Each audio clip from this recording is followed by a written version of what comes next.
From the beginning, the contributions and achievements of Black filmmakers in the industry have been left out of the history books completely. Black women were essential to the founding of the film industry. Tressie Souders is credited as the first Black woman to write, direct, and produce a feature film in 1922 titled A Woman's Error. Maria P. Williams wrote, produced, and acted in her own film called Flames of Wrath in 1923. Williams married Jesse L. Williams, who owned a movie theater, and the couple produced and distributed their own films through Western Film Producing and Booking Exchange. This proved that Black-owned businesses could thrive independently. Zora Neale Hurston contributed to film history through her many channels of work, such as documentary films, anthropological work, plays and novels, and so much more. She traveled throughout the Caribbean and the American South to document the folklore and lives of the American diaspora. Her work shows the importance of Black stories being told by those that are actually experiencing it, before they are gone and can no longer tell their stories. For the future of the film industry, tackling the inequality in the industry will be pivotal for its growth. Minorities still have an extremely hard time breaking into the industry, and when they do, their duration is always something to be anxious about. I did not believe that 15 years later I'd be sitting in the chair speaking about a career that's continued. All I want when people say, what are your dreams? What do you want for the future? Consistency. I just want to be here. And I hope that the next woman director will have bigger dreams, bolder dreams. But mine is really just to still be here, because Black women directors before me, there are none who've made 10 films, 8 films, 7 films, 6 films. It drops down. I think right now we're at 5. An interview with Essence in 2017, director Ava DuVernay said only a few Black women have had substantial careers in the film industry. She said, "There's no Black woman who's had a 20 to 30 year consistent career in which she's been free to make what she wants to make and has people wanting to finance that." Black talent is underrepresented both on and off screen, especially in positions of creative control. According to McKinsey, Black writers, directors, and producers in the United States make up only 6% of the industry.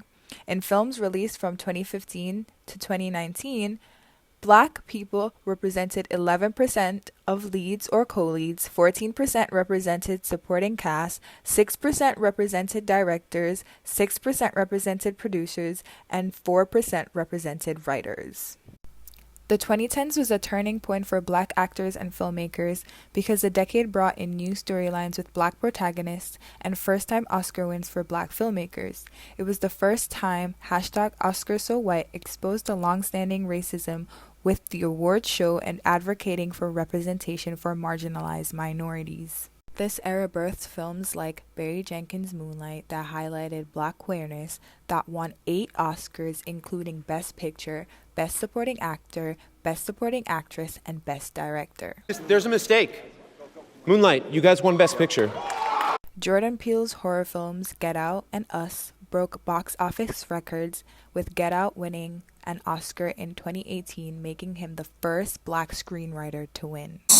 Means so much to me. I stopped writing this movie about 20 times because I thought it was impossible. I thought it wasn't going to work. I thought no one would ever make this movie, but I kept coming back to it because I knew if someone let me make this movie, that people would hear it and people would see it. So I want to dedicate this to all the people who raised my voice and let me make this movie. Black directors and writers have used their talents to teach through entertainment, but sometimes these films include numerous tales of graphic, brutal violence against Black people, designated to enlighten and move white audience through gore with little thought to the experience of Black viewers watching their trauma being dramatized on screen. Get Out, If Beale Street Could Talk, and the Underground Railroad series explores Black trauma, but they also do more, and in many ways show consideration for the experience of Black viewers as opposed to just shock value, and I think that should be prioritized more in the future. Emerging Black writers shouldn't feel compelled to explore Blackness for the white gaze. For the future, Black writers should feel encouraged to tell Black stories that prioritize Black viewers, because those films are really being made now. Our work is to make sure that it's not a trend. and that it's changed. And it's hard to know if a trend has changed until it's no longer a trend, until it's consistent. It's been around for a minute, and we're not there yet. So it remains to be seen. But in the meantime, we have to do the work, and I think the work is even more important now in this era. It's going to be important for artists of all kinds who are forward-thinking, particularly women, and particularly people of color, and particularly Black women, to make our voices heard, because it will be our weapon. So, for the future, I wish that the industry will be more open to Black directors and writers creating and telling stories that explore different themes outside of stereotypes. I would love to see more films written and directed by Black people in the genres of fantasy, science fiction, coming of age, musicals, and historical dramas like Bridgerton that doesn't include slavery. I wish that Black creatives in the industry will feel secure and not live in fear that they only have a limited time in doing what they love.